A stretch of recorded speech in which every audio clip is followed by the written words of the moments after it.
क्या आवश्यक है आपके लिए? किसे ग्रहण करना है, किसे छोड़ना है?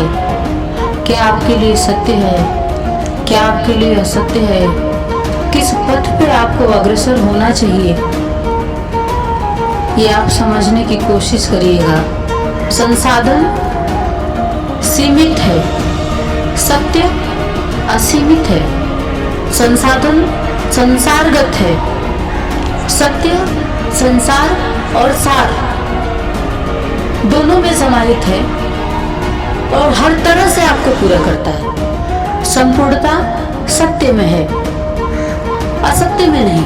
ये भेद समझो कि क्या तुम्हारा है, क्या तुम्हारे लिए है, क्या आवश्यक है, कहाँ आनंद है, कहाँ से उद्भव है, कहाँ से सुकून है, कहाँ से शांति है, कहाँ जाकर के संपूर्णता का एहसास कर सकते हो। अस्तु मां सद्गम्यम तमसो मां ज्योतिर्गम्यम मृत्योर मां मृतम गम्यम। आज मैं आपको असत्य और सत्य के ज्योति और तमस में कुछ भेदाभेद है जिससे आपको अवगत कराना चाहती हूँ। क्या आवश्यक है आपके लिए? किसे ग्रहण करना है, किसे छोड़ना है? क्या आपके लिए सत्य है, क्या आपके लिए असत्य है? किस पथ पे आपको अग्रसर होना चाहिए, ये आप समझने की कोशिश करिएगा, जानने की कोशिश करिएगा। असत्य जिसे हम असत्य कहते हैं, उसका उद्भव भी सत्य से है। सत्य से जो उद्भूत है उसे सत्य जब मानोगे तो भ्रम की स्थिति हो जाएगी। ये जो संसार दिखता है आपको, जो सत्य प्रतीत होता है, वस्तुतः ये सत्य नहीं है, ये सत्य से उद्भूत है। संसाधन सीमित है, सत्य असीमित है। संसाधन संसारगत है, सत्य संसार और सार दोनों में समाहित है और हर तरह से आपको पूरा करता है। संपूर्णता सत्य में है, असत्य में नहीं। दुर्भाग्य यह है कि मनुष्य सत्य को सत्य नहीं मान पाता है, सत्य मान पाता है तो भी उसे कहीं छोड़ देता है। और जो सत्य नहीं है, जो सत्य से उद्भूत है, सिर्फ उसमें ही अपने आप को समाहित कर रहा है। असत्य के लिए विद्रोह कर जाता है। माता पिता, सगे संबंधी, भाई बंधु सबको यदि छोड़ना पड़ता है तो इस संसार के लिए वो सबको छोड़ देता है, सबका त्याग कर देता है, क्योंकि उसके सामने माया, उसकी इच्छा, उसकी कामना खड़ी हो जाती है और उस समय उसे सिर्फ वही प्रिय लगता है। अपनी इच्छा पूर्ति हेतु वो सिर्फ यही करता है कि सारे संबंधों का त्याग करके, तब उसे वो प्रिय नहीं लगता है।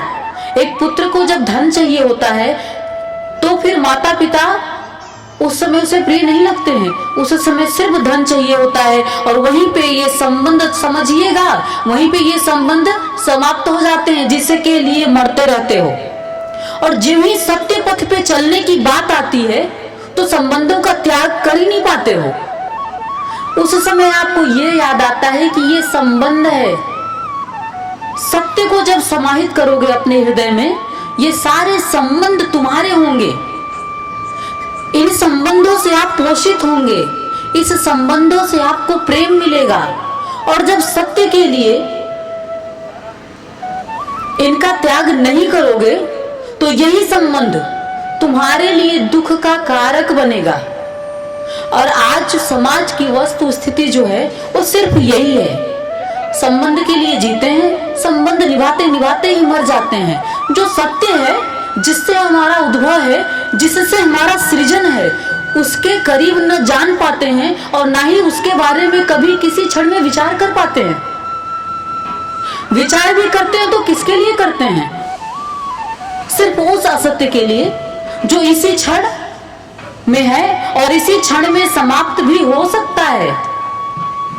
मैं आपको विद्रोही नहीं बना रही हूं, मैं आपको त्याग करने के लिए भी नहीं कह रही हूं। मैं आपको सिर्फ ये कह रही हूं कि भेद समझो कि क्या तुम्हारा है, क्या तुम्हारे लिए है, क्या आवश्यक है, कहाँ आनंद है, कहाँ से उद्भव है, कहाँ से सुकून है, कहाँ से शांति है, कहाँ जाकर के संपूर्णता का एहसास कर सकते हो। हर बार हम सिर्फ यही बताते हैं। शिविरों का आयोजन ही सिर्फ इसीलिए है कि आपको शांति मिले। शिविरों का आयोजन सिर्फ इसलिए है कि जनमानस को आनंद मिले, उसका परिचय उसे प्राप्त हो, उसका उद्भव जिससे है उससे उसका मिलन हो सके। सारे सदग्रंथ पढ़ते हो, ऋषि मुनियों को पढ़ते हो, उनके विचार सुनते हो, पर उन सत्य विचारों को धारण कर उन विचारों पे अग्रसर नहीं हो पाते हो। ये सत्य का गुण है, सात्विक होना। समाज रजस की ओर है। आज का केंद्र क्या है? धन। आज का केंद्र जिसमें संसाधन जुटा सकते हो, जिससे साधन बन सकता है आपके लिए, पर संपूर्णता नहीं। संपूर्णता कहाँ है? आपके भीतर।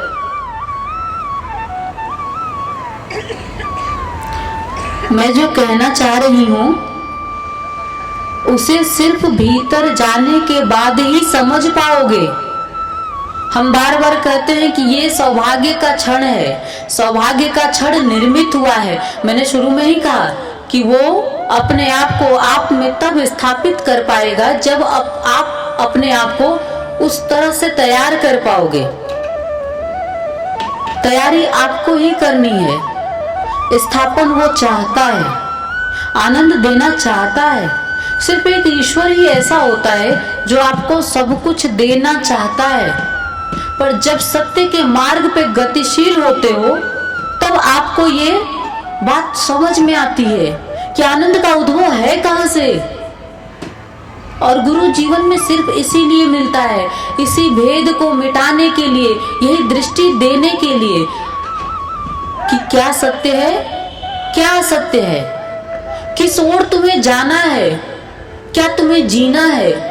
जिसे आप जी रहे हो, जिसके लिए हर पल मर रहे हो चिंतन से, जिसके लिए हर पल मरे जा रहे हो,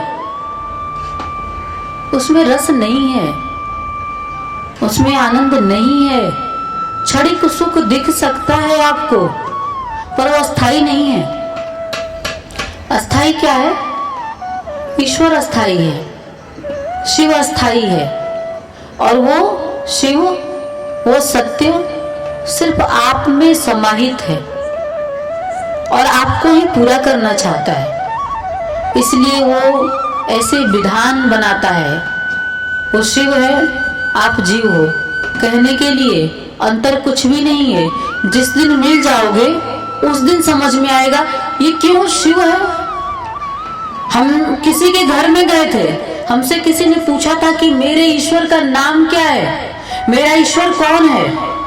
तो मैंने उनसे कहा वैसे तो नाम और रूप से जानना चाहोगे तो मैं आपको बता देती हूँ कि स्वामी कमलेश्वरानंद जी हमारे ईश्वर हैं और वही हमारे गुरु हैं। और अगर नाम रूप को हटा दो तो सूक्ष्म, जिसका कोई रूप नहीं है, और मेरा भी रूप उसका रूप है, आपका रूप भी उसका रूप है, इनका रूप भी उसका रूप है, सारे रूप उसका रूप, सारे नाम उसके नाम है। लेकिन चैतन्यता सिर्फ उसमें हो सकती है, आनंद सिर्फ उसमें हो सकता है, ऊर्जा का पूरी तरह से उठना सिर्फ उसमें हो सकता है जिसके अंदर से वैसे भाव और वैसे विचार उठते हैं। मैं आपको सिर्फ उन सद्विचारों की ओर ले जाना चाहती हूँ, मैं आपको परिष्कृत कर देना चाहती हूँ, मैं आपको प्रेम में कर देना चाहती हूँ, ताकि हृदय में आपके प्रभु का स्थापन हो सके। वाणी के माध्यम से, ऊर्जा के माध्यम से, गीत संगीत नृत्य के माध्यम से वो अपने आप को आप में भर देना चाहता है।